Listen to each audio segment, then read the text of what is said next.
Titus chapter 1, verse 15. The Bible says, "Unto the pure, all things are pure, but unto them that are defiled and unbelieving is nothing pure, but even their mind and conscience is defiled." So mga kapatid, the purity of the pure, ang pag-uusapan natin na ating pong Panginoon ay laging may pure thoughts. Kaya dapat ang kanyang mga anak ay meron ding pure thoughts. At ang mga impure thoughts, yan ay para sa mga hindi mananampalataya. So ang ibig sabihin ng pure in mind ay ang default na iniisip pagka ikaw ay mananampalataya, pagka ikaw saved. Ang default ng dating sa mga nakikita mo, unang-una sa church, sa family, sa community, sa government, whatever. Alam natin na ang mundong ito ay corrupt. Ang papunta tayo sa paglala, no? And it is under the power of the devil, ang mundong ito. At ang kasalamuha natin ay mga unsaved. Pero pwede pa rin tayong maging pure in the midst of the impure. Tayo ang magiging parang influence sa kanilang buhay, imbis na sila ang mag-influence sa atin para tayo maging malicious, para tayo ay maging impure. So parang may labanan ngayon. A battle for the mind. A battle for the things that we say, the things that we do. At parang nananalo ang yung mga hindi magandang lingwahe. No? Pagka sumali ka sa, kanina napadaan kami ni Sister Bioli sa campaign, ang daming VIP card doon, kaya ang haba ng pila, halos doon sa Bahay Pag-asa, halos hindi gagalaw. At pag hindi ka pure, anong magiging isip mo? Mag-isip ka na ng parang, ano ba tong mga to? No? Sinabayan pa ako, nanunundo ako, parang gano'n. So, easy ka lang. At you keep your mind focused about the day, about the task, about the things that pagka natapos na yung sundo, dumating ka sa church, ikaw ay nasa maayos na, nagawa mo yung mission mo para sa Panginoon sa oras na yon. Yun yung focus mo, hindi yung oras na yon na maaasar ka, maaring hindi na sumisingit ka tapos sinisingitan ka rin. So yun doon nag-umpisa yung road rage. At nagkakaroon ka na ng impure thoughts. Gusto mong gumante, gusto mong mauna, gusto mong magmura, gusto mong makisali sa corrupt mind ng kalsada. Pero tayo ay hindi pwedeng sumali doon. Hindi tayo pwedeng mapunta sa ganong klaseng pag-iisip. The default thoughts of the unsaved is pagka meron kang ipinapresent sa'yo, malamang tama ito. Malamang ay hindi naman niya ako lolokohin. Although alam mo na aware ka, no? Be wise as serpents, but harmless as doves. So, lalo na sa church environment, ang default natin, tayo magkakapatid, is totoo yung sinasabi niya. Between brethren, no? Totoo yung sinasabi niya, tama yung sinasabi niya, mabuti yung sinasabi niya, at ito'y magbibigay sa akin ng mas mapupunta ako sa godliness, at ito ay scriptural, ito ay approved. Sa church, pinaka-importante ang pure mind, not the reverse. Ang default natin, pag nag-uusap-usap tayo, halimbawa sa dig, sa preaching, sa fellowship, sa mga events, ang na-encounter natin ay totoo, tama, makakabuti, pinag-aralan, approved, at makadiyos. Hindi tayo dapat na nandito pagkatapos lahat dinadoubt natin. Impure thoughts yun. Lahat ay may mali siya. Lahat ay parang di maganda. Hindi tama siguro yan. Baka may agenda yan. Baka yung mga ganon. So, especially in the church, but unto the pure, all things are pure. But if you are in a church, but you have that mind that everything is defiled and you don't believe, then it is not pure, but even their mind and conscience is defiled. So yan po ang reverse na hindi natin dapat kasadlakan. Ngayon, hindi kaya yan, Pastor, magbibigay sa atin ng masyado naman tayong naive. 'Di ba? Yun ang siguro ang question na papasok sa isang tao na, okay, tama yan, purity in mind. Huwag ka magda-doubt, lalo na pag church setting. Pero di ba, baka naman mapupunta tayo sa naive. Okay, scriptural ba yan? Sinasabi mo, Pastor, na pure. O, bukod dito sa nakalagay na nga dito na unto the pure, all things are pure. Paano ba tayo dapat mag-isip? Philippians 4.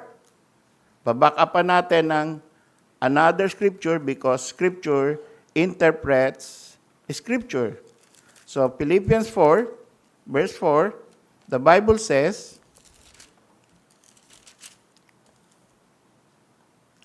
rejoice in the Lord always, and again, I say, rejoice. So, di ba positive yan? Di ba purity yan? Pagpasok mo dito sa fellowship of the believers, rejoice. Hindi, weep. Di ba? Ang reverse ng rejoice is weep. Rejoice means masaya ka, hindi kalungkutan, pouting mouth. Or parang pumasok na naman ako dito sa kinakabahan ako, baka magkakaanuhan na naman, goyoan na naman dito, ganun, 'di ba? So, rejoice, sabi ni Paul, sabi ng scriptures. And again, rejoice in the Lord always. Inulit pa. And again I say, rejoice. Let your moderation be known unto all men, the Lord is at hand. Be careful for nothing. Wag tayong masyadong mag-alala. Ang daming problema sa mundo. Ang daming nating personal problems. Meron sa atin na may mga dinadalang mabibigat na kung pwede, hindi na natin dapat alamin ang isa't isa. No? Hanggat kaya natin. But if you need counseling, my pastor's room and hour is always open, 24/7. Kung kailangan nyo ng biblical counseling. I will not give my own opinion, but what the Bible says. No? So, 24/7 yan. Pero kung kaya mo yan, be careful for nothing. Yun ang sabi. Huwag kang mag-isip na masyadong mabigat. Yung carefulness. Yung carefulness is parang yung nag-aalala ka ng gusto. Yun na ibig sabihin ng careful. Huwag kang mag-alala ng gusto. But in everything, by prayer and supplication with thanksgiving, let your request be made known unto God. So first of all, bago si pastor, bago yung kapamilya natin, bago yung mga psychologists, lalo na, ay Panginoon. Let your requests be made known unto God. Ano mang problema yan? Gaano man niyang kabigat? Be made known unto God. Although alam na ng Panginoon yan eh. Pero sabi, ipaalam mo pa rin sa Panginoon. Kahit alam na ng Panginoon, ipaalam mo. Ibig sabihin, i-recite mo in your own private room or in your own private space. Anywhere that may be, sa garden, or Pagka masikip ang bahay mo, punta ka sa park. Oh, doon ka mag-isa. Oh, kung wala pa, punta ka sa mall, punta ka doon sa isang sulok doon ng coffee bean and tulip. May advertisement pa. Doon ka mag-isa habang umiinom ka, iniisip mo at sinasabi mo sa Panginoon, let your request be made known unto God. At ano mangyayari? The peace of God, which passeth all understanding, shall keep your hearts and minds through Christ Jesus. Ano yung sabihin ng shall keep your hearts and mind? He will keep you in sanity. He will not permit, He will not allow, if you have a depressing situation, if you make your request be made known unto God, ang gagawin ng Panginoon, iko-control niya yung evil thoughts so that you will not keep on thinking about it and go into total depression and total mental health breakdown. Yun ang nangyayari sa mga tao na hindi pinapaalam sa Diyos, hindi nire-recite sa Panginoon ang kanilang mga problema. Walang humahadlang at napupunta, isip ka ng isip. Dapat ganito ginawa ko eh. Hindi ko dapat sinabi yun eh.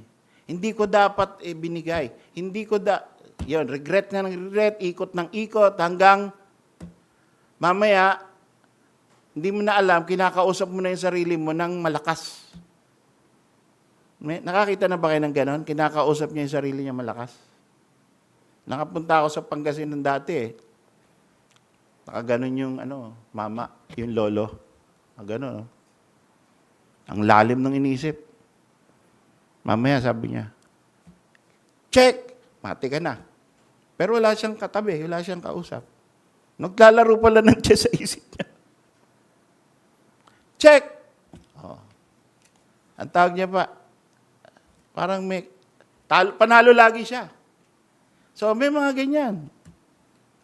Dahil walang Kristo sa puso. Walang making your request made. Siguro, lagi siyang talo. No? Nung nakikipaglaro siya ng chess, lagi siyang talo. So, yun ang nangyari. No? Anyway, sabi pa rito, the peace of God shall keep your minds.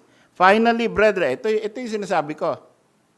Tama ba na pagpasok natin sa church, kausap natin ng mga kapatiran, hindi, naibiti ba yon yung tatanggapin mo as tama, tatanggapin mo as acceptable and good? Ayan sabi sa verse 8. Finally, brethren, whatsoever things are true, whatsoever things are honest, whatsoever things are just, pure, lovely, good report, if there be any virtue, there be praise, think on these things. So, yun ang outlook in life mo dahil ikaw ay pure. Dahil ikaw ay saved. Ang outlook mo sa buhay, maganda. Hindi, ano ba naman nangyayari sa mundong ito? Ano ba naman nangyayari sa bansang ito? Ano ba na naman ang nangyayari sa korupsyon, kabila? Wala nang pag-asa ang bayan na to. Wala nang pag-asa ang barangay na to. Revolusyon! Yan ang pupuntahan mo. No? Kasi, puro walang pag-asa ang naiisip mo eh. Pero hindi yun ang sa save. Sa save, whatsoever things are pure, lovely, things that are just, think on these things. So, pagka nagra-run away ang korupsyon sa balita, sa YouTube, sa lahat ng social media, anong gagawin mo? Think on these things. Ibaling mo ang iyong panahon, ang iyong pag-iisip with things which are lovely, with things which are honest. Ang dami niyan. Ang dami mong mapupunta. Minsan, may nag-confide sa akin.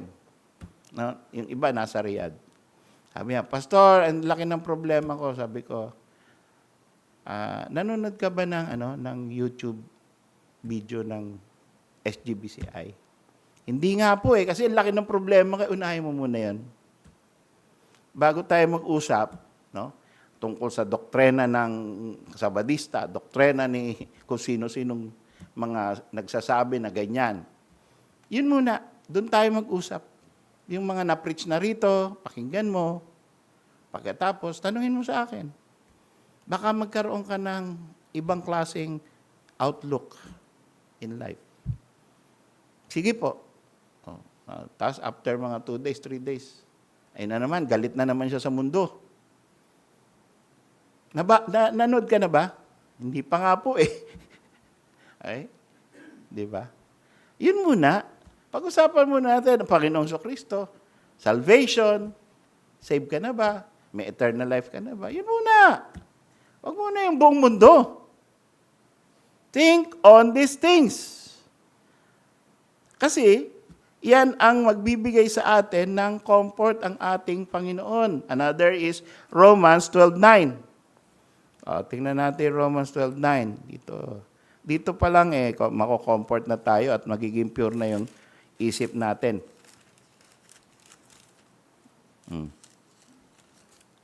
Sabi sa Romans 12:9, let love be without dissimulation. Abhor that which is evil, cleave to that which is good. Ang pag-ibig daw natin sa isa't isa ay dapat walang pag-iimbot at paghahalong pang-imbabaw. Pampaimbabaw lang. Umibig na ba kayo ng paimbabaw? Diba? Yung I love you pero hindi naman talaga. Diba? Yun ang dissimulating. Yun. Makikita mo naman sa nguso niya pag sinabi, I love you. Yun. Love din kita. Sorry na. Yun. Hindi sincere. Diba? So, let love be without dissimulation. Ito pa. Ito, naririnig natin yan lagi kay Paing Yabot.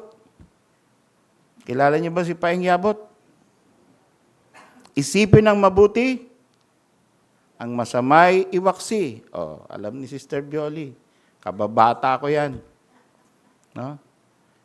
Dito galing yan, biblical yan, si Paing Yabot Abhor that which is evil. Ang masama ay iwaksi. Cleave to that which is good. Isipin ang mabuti. Galing pala yan No? So, yan ang paraan para ikaw manatiling pure. Kung babaliktarin mo, ang iisipin mo yung masama at ang iwawaksi mo yung mabuti. Ano mangyari sa'yo? Di paligid mo puro kasamaan. Ang napapansin mo yung kasamaan. Wala ka napapansin na mabuti. At minsan may favorite ka pa na tao na laging masama ang isip mo sa kanya kahit ano sabihin niya masama. Walang mabuting sinasabi. No? Pero the same thing, sinabi ng iba, ay, ganda. Pero pag yung tao na yun nagsabi, ay, wala yan. Lagi masama yung iniisip mo pagka siya. No? So, minsan. 1 Corinthians 13, charity. The whole chapter. Diba? Charity vaunteth not itself. Charity thinketh no evil. Charity ang dami. No? Tungkol sa love, the love chapter. So pagka yun, ikaw na-overwhelm ka ng mga thoughts na hindi maganda, na parang impure thoughts, basahin mo yung 1 Corinthians 13. Basahin mo yung Philippians 4:4 to 8. Tandaan nyo na yung mga reference. Di ba? Madali naman tandaan. Philippians 4:4 to 8. 1 Corinthians 13. Romans 12:9. Tatlo na yan. Another, Galatians 5:22. Ano ba sinasabi ng Galatians 5:22? But the fruit of the Spirit, yun pala yun Pag save ka, meron ka Holy Spirit indwelling in you. At yung Holy Spirit na yan ay magbubunga. Ano ang bunga niyan? Love, joy, peace, long-suffering, gentleness, goodness, faith, meekness, temperance. Against such, there is no law. So, yan lang ang ano mo. Ikutan mo lang yung mga verse na yan. Galatians 5:22, 1 Corinthians 13, Romans 12:9, Philippians 4:4-8. Oh. Dagdagan mo lang ng dagdagan yan, ikutan mo yan, basahin mo yan, James 3:17. Another verse. Things to ponder upon para hindi tayo matalo ng impure thoughts. Tingnan niyo ito, ha? James 3:17. But the wisdom that is from above is first pure. So, pagka impure, hindi galing sa taas yan. Hindi galing yan sa Panginoon. The wisdom that is from above. Sabihin mo ba, wise ka? Or wise decision? Ha? Wise decision, wise thoughts, wise words. Ang wise words na galing sa Panginoon is first of all, pure words. Ano ang pure words? Galing sa Scripture. Then, peaceable. It makes peace. It doesn't make animosity. Hindi palaaway ang salita. Ano ba gusto mo? Di ba? Yun, panghahamon. Ganyan ka talaga. O, di ba? Yun, paghahamon. Ayoko na kitang makita. Yun ay hindi mga magagandang words. Oh. Minsan, pagka ang couple nag-aaway, nagmumurahan. Sipin mo yun. No? Meron members ng BCA na nagmumurahan pag nag-aaway. Sana walang ganun. Yung mura talaga. No?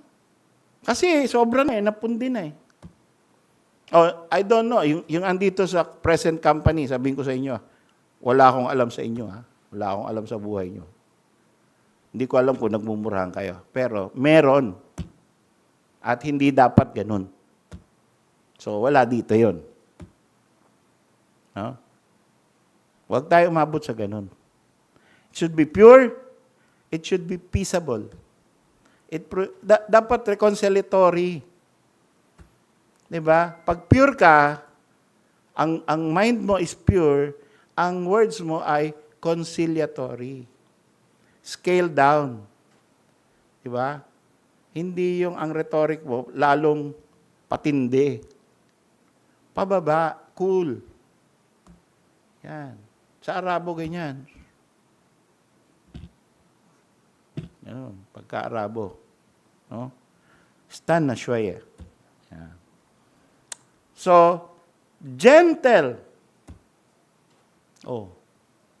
Easily to be entreated. Ang dali mong ma-persuade.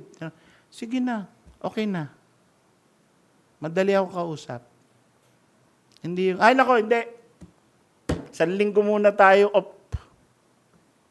wag muna akong kausapin. Ayaw na kita munang makita.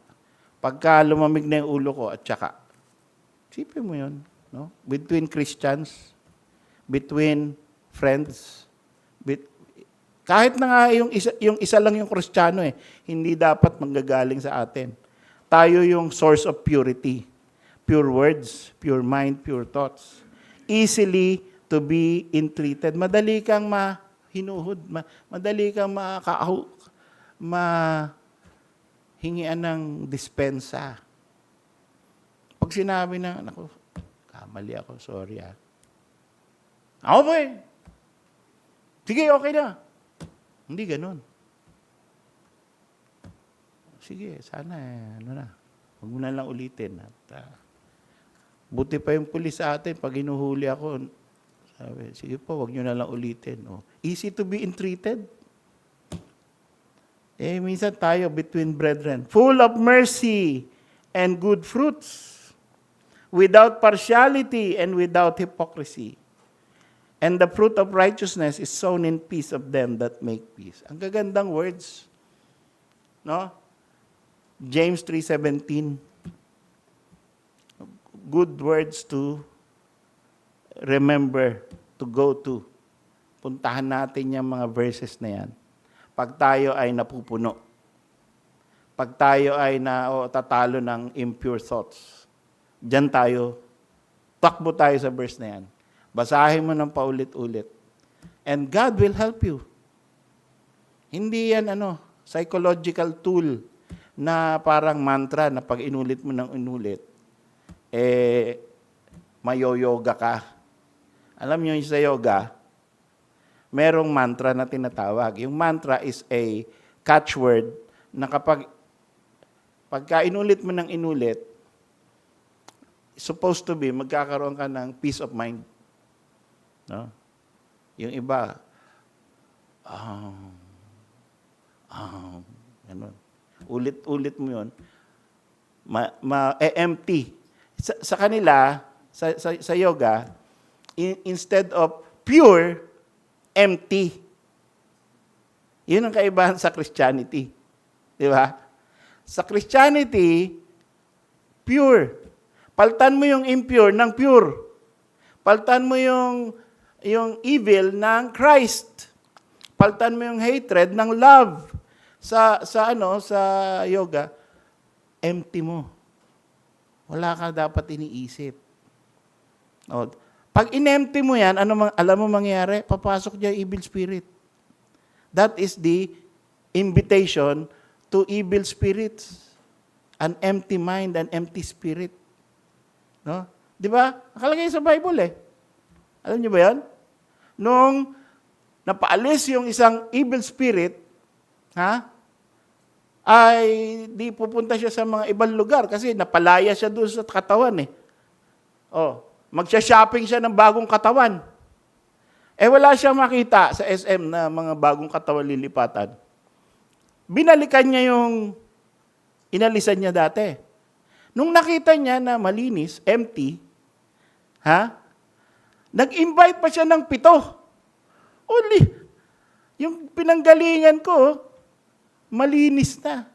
Tara! Doon tayo. The worst, the end is worse than the beginning. Sabi ng Panginoon. Kaya don't empty your mind. Refuse mo yung yoga. Fill your mind with love, purity from above. Yan yung sinasabi. The wisdom from above is first pure, peaceable, gentle, easy to be entreated, full of mercy and good fruits. Lastly, 1 Peter 1. Ito na yung isang verse na kailangan natin na para ang pure thoughts, pure mind ay manatili sa atin. Mas magiging tayong patient. Ang hirap, kahit sa Kristiyano, ang hirap maging yung long-suffering, yung mahaba PC mo, bago ka mapundi. No? Madali, maiksi yung mga PC ng iba, pundi agad, galit agad. Yung iba, 1 metro, yung iba, 2 metro. So, pagka itong mga verse na to, na pasok sa'yo, at talagang napunta sa buhay mo, hahaba yan. Halos hindi ka na papupundi. Halos hindi ka na maapektuhan. Kasi laging si Christ work it in you both to will and to do of His good pleasure. So 1 Peter 1, 5, verse 5 to 7, the Bible says, who are kept by the power of God through faith unto salvation, ready to be revealed in the last time. Tama ba yun? 1, 5 to 7. 1 Peter 1, 5, 7. Okay. Wherein you greatly rejoice, wherein you greatly rejoice, though now for a season it need be, ye are in heaviness through manifold temptations, that the trial of your faith, being much more precious than of gold that perisheth, though it be tried with fire, might be found unto the praise and honor of the appearing of Jesus Christ. Okay. So, ang pinopoint natin dito ay meron tayong hindi matitinag na pananampalataya because we are kept by the power of God. Ayun. So, hindi pala yun ang verse ko. 2 Peter 1:5-7 pala. So, pumunta tayo sa 2 Peter 1:5-7. Although appropriate din naman yon. Ito yung last verse na gusto kong bigay sa inyo. Last verses. And beside this, giving all diligence, add to your faith virtue. So, halimbawa, nagawa mo na lahat yung patience, Galatians 5:22, fruit of the Spirit, whatever things are lovely, whatsoever things are just, of good report, think on these things. 1 Corinthians 13, charity never faileth, and all of those things. Meron ka pa idadagdag. At ang idadagdag mo, sabi rito, giving all diligence. Pagsikapan mo, be diligent. Huwag kang bibitaw. Huwag mong tigilan. Huwag mong pabayaan na hindi ka ganito.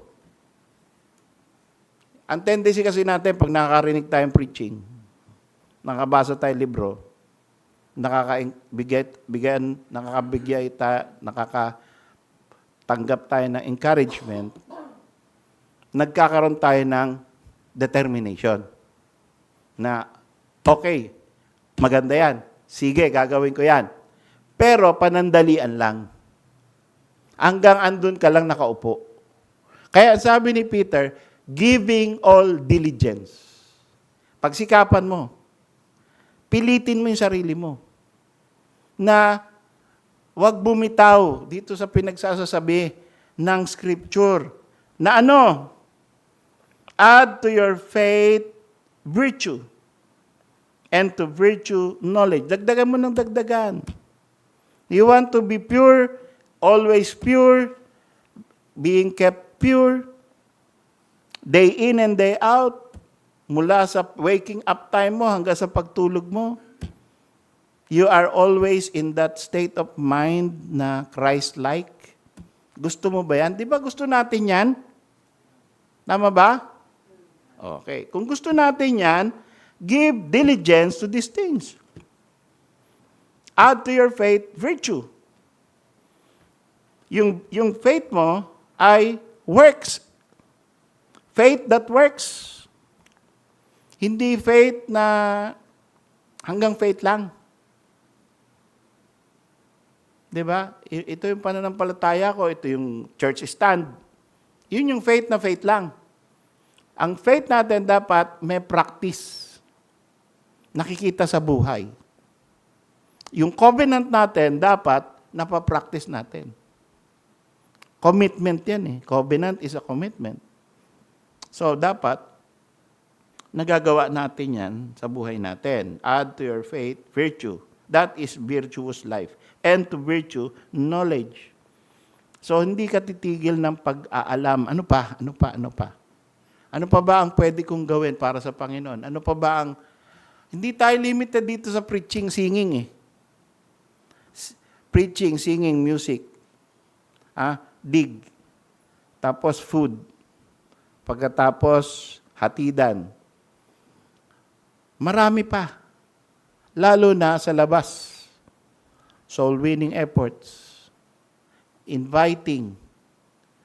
Pakita natin yung ating kindness sa mga tao na hindi paligtas. Pakita natin yung honesty, ibang diskarte.